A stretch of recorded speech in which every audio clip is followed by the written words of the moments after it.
जरा सोचिए, अगर आपको पता चल जाए कि दुनिया में ज़ॉम्बी आपदा आने वाली है और वो भी सिर्फ 5 दिन बाद, तो आप क्या करेंगे? क्या आप शहर छोड़ देंगे या फिर हथियार इकट्ठा करेंगे या बस भगवान का नाम लेकर इंतजार करेंगे? लेकिन इस कहानी का नायक कुछ बिल्कुल अलग करने वाला था, क्योंकि उसके पास एक अजीब और खतरनाक ताकत थी। एक दिन उसके सामने ज़ॉम्बियों का राजा खड़ा था, उसके पीछे हजारों ज़ॉम्बी खड़े थे जो किसी भी पल हमला कर सकते थे। लेकिन वो आदमी डरा नहीं, वो धीरे धीरे आगे बढ़ा और अचानक ज़ॉम्बी किंग को चूम लिया। हाँ, आपने सही सुना, क्योंकि उसका असली हथियार था उसकी भयानक बदबूदार सांस, इतनी खतरनाक कि ज़ॉम्बी भी उसकी बदबू से बेहोश हो जाते थे। लेकिन यही ताकत उसकी सबसे बड़ी मुसीबत बन गई। पिछली जिंदगी में जब लोगों को उसके बारे में पता चला तो उसे पकड़ लिया गया और फिर उसे एक गुप्त लैब में बंद करके उस पर भयानक प्रयोग किए जाने लगे। आखिरकार वहीं उसकी मौत हो गई। लेकिन किस्मत को शायद कुछ और ही मंजूर था। जब उसने दोबारा आंखें खोली तो उसे पता चला कि वह समय में वापस आ चुका है और अभी ज़ॉम्बी आपदा शुरू होने में पूरे 5 दिन बाकी है। इस बार उसने एक फैसला किया, इस बार मैं अपनी ताकत किसी को नहीं बताऊंगा और शांति से जीऊंगा। उसने थोड़ी देर सोचा और तुरंत एक योजना बना ली। शहर में रहना सबसे बड़ा खतरा था, इसलिए उसने तय किया कि वह वापस अपने गांव लाल पत्थर जाएगा। वहां हर घर में मुर्गियां, बत्तख और सुअर थे। पानी के लिए कुएं थे जो कभी सूखते नहीं थे। अगर थोड़ा सब्जियां और फल उगा लिए जाए तो खाने की समस्या हमेशा के लिए खत्म हो सकती थी। सबसे बड़ी बात, वह गांव बड़ी आबादी से बहुत दूर था। इसका मतलब अगर ज़ॉम्बी आए भी तो उनकी संख्या बहुत कम होगी। लेकिन एक समस्या अभी भी बाकी थी। पिछली जिंदगी में उसके पिताजी खुद ज़ॉम्बी बन गए थे और इस बार वह यह होने नहीं देना चाहता था। उसने बहुत देर तक सोचा, फिर उसने फैसला किया कि अगर वह अपने परिवार को बाहरी दुनिया से पूरी तरह अलग कर दे तो शायद संक्रमण से बचा जा सकता है। बस फिर क्या था, उसने तुरंत अपना फोन उठाया और शुरू हो गई पागलों जैसी ऑनलाइन शॉपिंग। सबसे पहले उसने ऑन ऑर्डर किए 4 बड़े लोहे के बक्से। योजना यह थी कि अगर ज़ॉम्बी चारों तरफ से घेर लें तो वह और उसका परिवार इन लोहे के बक्सों के अंदर सुरक्षित रह सकते हैं। इसके बाद उसने खरीदा मजबूत armour suit, medical protection suit, diving suit, oxygen cylinder, goggles, mask और ईयर प्रोटेक्शन, ताकि उस समय जब ज़ॉम्बी संक्रमण शुरू हो वे लोग बाहरी दुनिया से जरा सा भी संपर्क न रखें। इसके बाद उसने खरीदे सीसीटीवी कैमरे और वॉकी टॉकी, ताकि अगर वे अलग अलग जगह पर भी हों तो एक दूसरे से संपर्क कर सकें। अब ज़ॉम्बी आपदा शुरू होने में सिर्फ 4 दिन बाकी थे। उसने तुरंत अपने पिताजी को फोन किया, पापा जल्दी से घर में ज्यादा से ज्यादा खाना जमा कर लीजिए, अचार, सूखी सब्जियां, जो भी लंबे समय तक चल सके। और हाँ, कुछ दिनों में बहुत सारे पार्सल आने वाले हैं, आप उन्हें रिसीव कर लेना। उधर से उसके पिताजी हंसते हुए बोले, अरे पागल लड़के, इतना खाना किस लिए जमा कर रहे हो? वह सच बताना चाहता था, लेकिन अगर अभी बता देता तो पूरा गांव घबरा जाता, इसलिए उसने सिर्फ इतना कहा, अगर जिंदा रहना है तो मेरी बात मान लीजिए। फोन रखने के बाद उसने अपनी जरूरतों की लिस्ट बनानी शुरू की। सबसे पहले चाहिए थी एक मजबूत पिकअप गाड़ी। वह तुरंत एक किराए की गाड़ी लेने गया और मन ही मन सोचने लगा, वैसे भी ज़ॉम्बी आने के बाद ये गाड़ी लौटाने कौन जाएगा। गाड़ी मिलते ही उसने उसे सीधे मॉडिफिकेशन वर्कशॉप भेज दी। उसने मैकेनिक से कहा, सबसे मजबूत स्टील लगाओ, गाड़ी को बिल्कुल टैंक जैसा बना दो। गाड़ी के पहियों को बदलकर पंचर प्रूफ टायर लगाए गए। इसके बाद वह कई बड़े सुपरमार्केट में गया और वहां से खरीदे ढेर सारे biscuit, cake, chocolate chips, instant noodles, ready to eat खाना और ढेर सारे cold drinks, cola, Sprite, juice, नारियल पानी, सब कुछ। लेकिन सबसे अजीब चीज जो उसने खरीदी वह थी 200 किलो प्याज, क्योंकि उसे पता था प्याज खाने के बाद उसकी बदबूदार सांस और भी खतरनाक हो जाएगी। जब बिलिंग हुई तो उसने 20 ट्रॉली भर सामान खरीदा था। आसपास के लोग हैरान होकर उसे देखने लगे। किसी ने तो उसका वीडियो बनाकर सोशल मीडिया पर भी डाल दिया। फिर उसने एक बड़े ट्रक से सारा सामान अपने गांव भेज दिया। इसके बाद उसने खरीदे 50 सैटेलाइट फोन, क्योंकि पिछली बार ज़ॉम्बी आपदा के बाद सारे मोबाइल नेटवर्क बंद हो गए थे। उसने सोलर चार्जर, बैटरियां और जनरेटर भी खरीदे। अब खाने की आखिरी तैयारी बाकी थी। वह सीधे एक फूड फैक्ट्री पहुंचा और वहां से ऑर्डर कर दिया 100 plate fish curry, 100 plate chicken, 100 plate मसालेदार बीफ, 100 प्लेट कूंग पाव चिकन, 100 प्लेट बैंगन मसाला, 100 प्लेट टमाटर अंडा करी और कुल मिलाकर सैकड़ों पैकेट रेडीमेड खाना। क्योंकि उसे पता था दुनिया खत्म होने के बाद सबसे बड़ी समस्या होती है भूख। लेकिन अभी एक चीज बाकी थी, हथियार। क्योंकि खाना आपको जिंदा रख सकता है, लेकिन ज़ॉम्बी से बचने के लिए हथियार जरूरी है। और उसने जो हथियार खरीदने की योजना बनाई थी वह बेहद खतरनाक थी। अगर आप जानना चाहते हैं कि उसने आखिर कौन से हथियार खरीदे तो वीडियो को लाइक करें, चैनल राज भारी राट को सब्सक्राइब करें और कमेंट में बताएं अगर सच में ज़ॉम्बी आ जाए तो आप सबसे पहले क्या करेंगे। हथियार। इसलिए मैं शहर के उत्तर वाले इलाके में गया। वहाँ एक पुरानी सी गिरवी रखने की दुकान थी। ऊपर से देखने में वो एक साधारण दुकान लगती थी, लेकिन असलियत में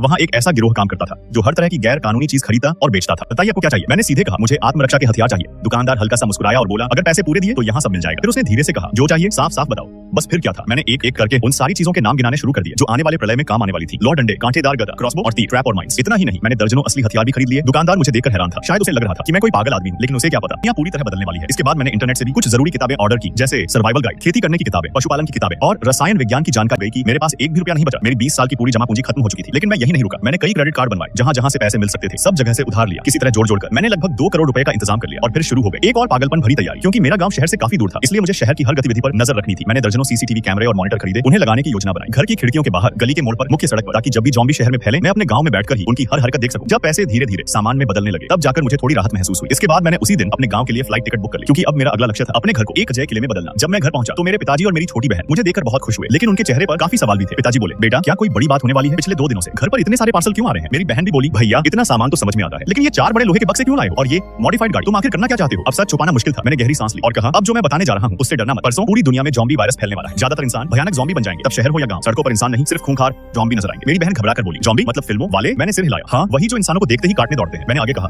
शायद तुम यकीन न करो, लेकिन मैं एक पुनर्जन्म लेने वाला इंसान हूँ। पिछली जिंदगी में मैं ज़ॉम्बी हमले में मर गया था। मेरी बात सुनकर पिताजी अचानक चुप हो गए। फिर बोले, अच्छा तो इसलिए तुम्हें 2 दिन बाद की बातें पता है? अब समय बर्बाद करने का मौका नहीं था। मैंने तुरंत कहा, अब हमें अलग अलग काम करना होगा। और फिर हम 3 लोग और हमारा कुत्ता तैयारी में लग गए। पिताजी ने घर की दीवारों को और ऊंचा और मोटा करना शुरू किया। ऊपर बिजली वाली तारें लगा दी, नीचे जमीन में लोहे के नुकीले कांटे गाड़ दिए और चारों तरफ छोटे छोटे ट्रैप भी लगा दिए। घर का पुराना दरवाजा हटाकर मोटा स्टील गेट लगा दिया गया, जो शायद गोली भी मुश्किल से झेल पाए। कमरों के दरवाजे और खिड़कियां भी बदल दी गई। मैंने सबसे मजबूत बुलेट प्रूफ दरवाजे और मोटे कांच लगवाए और मजदूरों से कहा 24 घंटे के अंदर काम खत्म होना चाहिए, पैसे पूरे दिए गए। इसलिए काम भी तेजी से होने लगा। इसके बाद हमने आंगन में ईंटों का छोटा सा कमरा बनवाया जहां हमने जमा कर लिया कोयला, लकड़ी और ढेर सारा ईंधन, ताकि अगर बिजली खत्म हो जाए तो भी हम खाना बना सके और सर्दियों में गर्म रह सके। मेरी बहन ने बगीचे की मिट्टी खोदकर उसमें सब्जियां और फल लगाने शुरू कर दिए। पिताजी बाजार से कई मुर्गियां खरीद लाए ताकि रोज मिलने वाले अंडों से हमारी प्रोटीन की जरूरत पूरी हो सके। इतनी तैयारी के बाद मैंने सोचा कि शायद दूसरे लोगों को भी चेतावनी देनी चाहिए, इसलिए मैंने इंटरनेट पर एक छोटा सा संदेश लिखकर पोस्ट किया। उम्मीद थी कि शायद कोई उस चेतावनी को पढ़ ले, लेकिन सच कहूं मुझे खुद नहीं पता था कि कितने लोग इस पर विश्वास करेंगे। अब ज़ॉम्बी आपदा शुरू होने में सिर्फ 48 घंटे बचे थे। मैं तुरंत शहर के सबसे बड़े अनाज गोदाम पहुंचा और वहां से खरीदा 100 बोरी चावल, 100 बोरी गेहूं का आटा, 100 बोरी चिपचिपा चावल, 100 बोरी मैदा, साथ में 50 ड्रम खाने का तेल और दर्जनों बोतलें सोया सॉस, सिरका, मसाले। दुकानदार मुझे घूरते हुए बोला,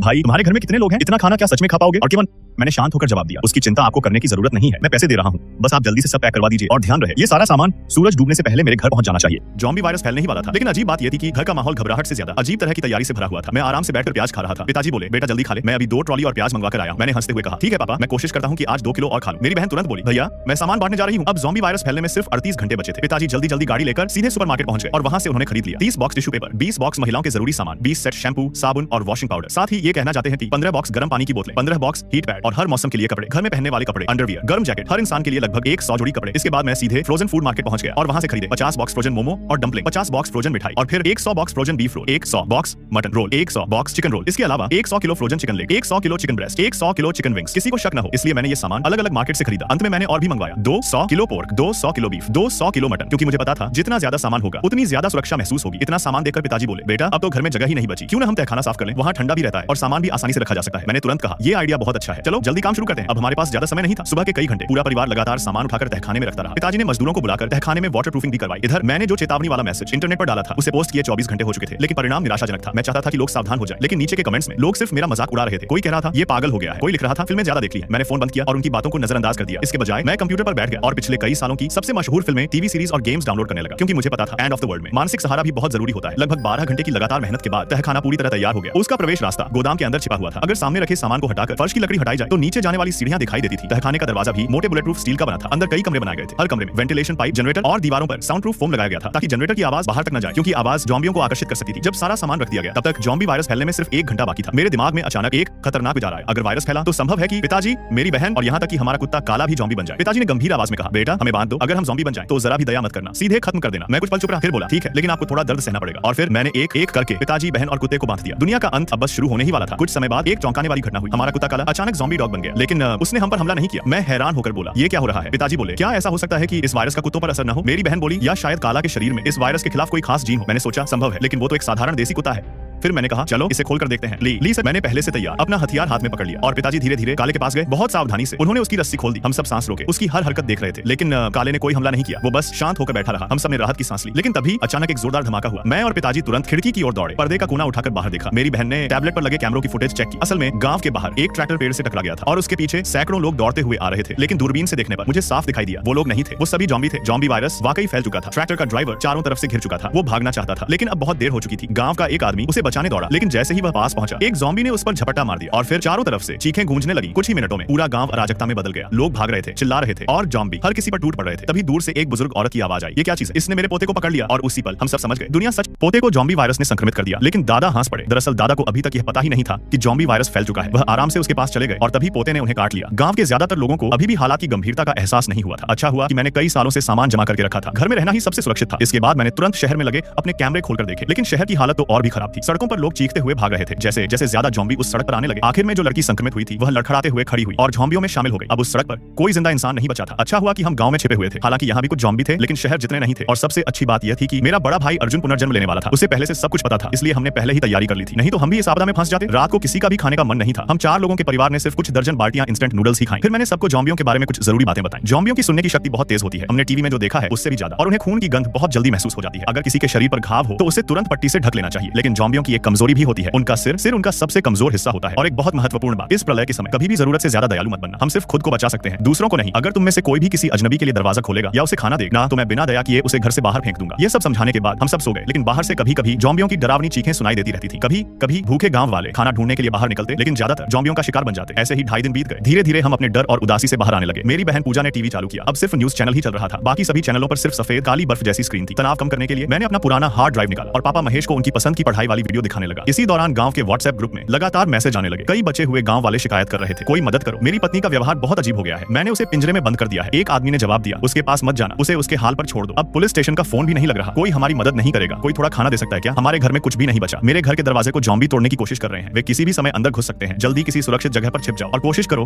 कि कोई आवाज मत करो। किसी के पास एक बाल्टी नूडल्स है क्या? मैं 1000 रुपए दूंगा। लेकिन इस प्रलय में पैसे की कोई कीमत नहीं थी, अब सिर्फ खाना ही असली दौलत था। तभी गांव के सरपंच रामपाल ने ग्रुप में मैसेज किया। उन्होंने पूछा कि किसके पास कितना अनाज बचा है और कहा कि सब अपना खाना उनके पास जमा कर दें, फिर वह उसे बराबर बराबर बांटेंगे। कुछ भोले लोग सच सच बता भी रहे थे, लेकिन हमने कुछ नहीं बताया क्योंकि हम जानते थे कि सरपंच पर भरोसा नहीं किया जा सकता। अगर खाना उसके पास दे दिया तो शायद वह खुद ही जमा कर लेगा। प्रलय के तीसरे दिन गांव के ऊपर से एक ड्रोन उड़ता हुआ आया, उसमें से आवाज आ रही थी, सब लोग घर में छिपे रहें, बाहर न निकलें। सुबह जब पापा पहरा दे रहे थे तभी सामने वाली बिल्डिंग से एक नकाबपोश आदमी बाहर निकला। उसने पूरे शरीर को कपड़ों से कसकर ढक रखा था। वह चारों तरफ ध्यान से देख रहा था। तभी ऊपर वाली खिड़की खुली, एक महिला रीना बाहर झांकी। उसके हाथ में एक ड्रोन था जिसके पीछे एक स्पीकर लगा हुआ था। जैसे ही नकाबपोश आदमी दूर गया, उसने ड्रोन उड़ा दिया और उसे दूसरी दिशा में भेज दिया। अचानक ड्रोन से एक तेज गाना बजने लगा। उस आवाज से आस पास के सभी ज़ॉम्बी उस दिशा में भागने लगे। इस मौके का फायदा उठाकर वह नकाबपोश आदमी जल्दी से निकल गया। मुझे अच्छी तरह याद है, वह उन पहले लोगों में से था जो बाहर जाकर सामान ढूंढकर सुरक्षित वापस लौटे थे और इतना सामान लाए थे कि कम से कम 1 महीने तक चल सके। ठीक 2.5 घंटे बाद वह कार से वापस आया। रीना लगातार घर के आसपास देखती रही। जैसे ही उसने अपनी कार आते देखी, उसने फिर से ड्रोन उड़ाया और ज़ॉम्बियों को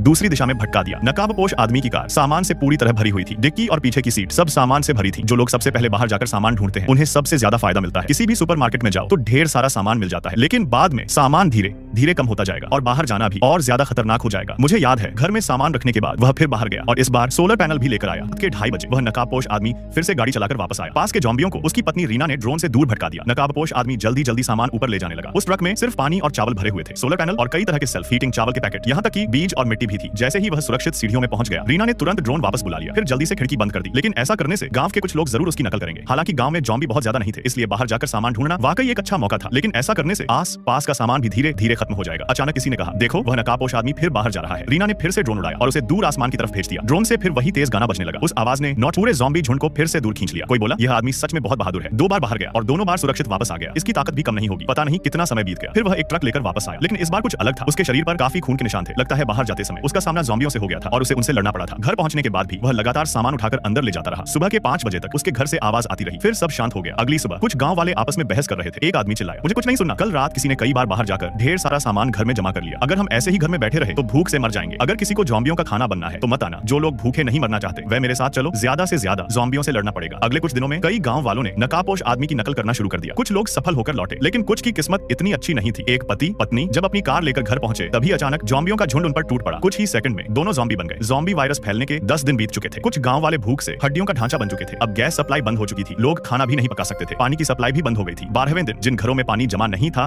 उनके पास पीने के लिए भी पानी नहीं बचा। 14वें दिन आसमान में पहली बार एक हेलीकॉप्टर की आवाज सुनाई दी। उस आवाज ने नॉट निराश लोगों के दिल में उम्मीद जगा दी। लेकिन हेलीकॉप्टर सिर्फ 2.5 मिनट तक गांव के ऊपर मंडराता रहा और फिर उड़ गया। उस शाम मेरा कुत्ता शेरू अचानक कमरे में आया और मुझे जगा दिया। मैं उसके साथ खिड़की तक गया। सामने वाली बिल्डिंग में एक औरत रो रही थी। जैसा मैंने सोचा था, उसकी आवाज से कई ज़ॉम्बी वहां जमा होने लगे। किसी ने गुस्से में कहा, क्या यह औरत पागल हो गई है? अगर मरना है तो हमें क्यों साथ में मरवा रही है? तभी किसी ने चिल्लाकर कहा, अरे नीचे देखो, बहुत सारे ज़ॉम्बी इकट्ठा हो रहे हैं। औरत लगातार रोती रही। उसके घर के बाहर ज़ॉम्बी पागलों की तरह दरवाजा पीटने लगे। कुछ लोगों ने चिल्लाकर कहा, चुप हो जाओ, लेकिन उसका रोना बंद नहीं हुआ। वह चिल्लाई, मैं अब और सहन नहीं कर सकती। न खाने को कुछ है, न पीने को पानी, बिजली भी चली गई है। मैंने जिंदगी में कभी इतनी निराशा महसूस नहीं की। तभी मेरे पिता महेश बोले, बेटा क्यों न हम उसे थोड़ा खाना दे दें, वह बहुत बेचारी लग रही है। यह सुनते ही मैं तुरंत उनके पास गया और उन्हें जोर से डांट दिया। मैंने कहा, इस बार सिर्फ समझा रहा हूँ, अगली बार ऐसा सोचा भी तो सीधे घर से बाहर निकाल दूंगा। इस हालात में जरा सी भी दया हमारी मौत का कारण बन सकती है। औरत की आवाज से और भी ज़ॉम्बी इकट्ठा हो गए। वे बेचैन होकर उसके दरवाजे को टक्कर मारने लगे। किसी ने कहा, अगर उसका दरवाजा टूट गया तो कोई बात नहीं, लेकिन अगर इतने सारे ज़ॉम्बी यहीं जमा रहे तो हम सबके लिए खतरा बन जाएगा। औरत ने नीचे देखा, शायद उसे अपना अंत समझ आ गया था। उसने आंखें बंद की और अचानक ज़ॉम्बियों के झुंड में कूद गई। एक जोरदार आवाज हुई और पूरा गांव मौत जैसी खामोशी में डूब गया। लोग अपनी सीमा पर पहुंच चुके थे। बिना खाना और पानी के इतने दिन टिके रहना पहले ही बहुत बड़ी बात थी। अब शायद और भी लोग ऐसा ही कदम उठाएंगे। सच कहूं, मेरे दिल में भी भारीपन था। मैं बिस्तर पर लेटा रहा, लेकिन नींद नहीं आ रही थी। घर में खाना पहाड़ जितना जमा था, फिर भी मैं उसे किसी के साथ बांटना नहीं चाहता था। इस प्रलय में अगर इंसान थोड़ा निर्दयी नहीं बनेगा तो खुद भी ज्यादा दिन नहीं जी पाएगा। मैं बस यही उम्मीद कर रहा था कि मेरा फैसला सही हो। यह सोचते सोचते मुझे धीरे धीरे नींद आ गई। सुबह की हल्की रोशनी ही हुई थी कि बाहर अचानक एक तेज आवाज सुनाई दी। मैं झटके से बिस्तर से उठ बैठा। दिल जोर जोर से धड़कने लगा। ओह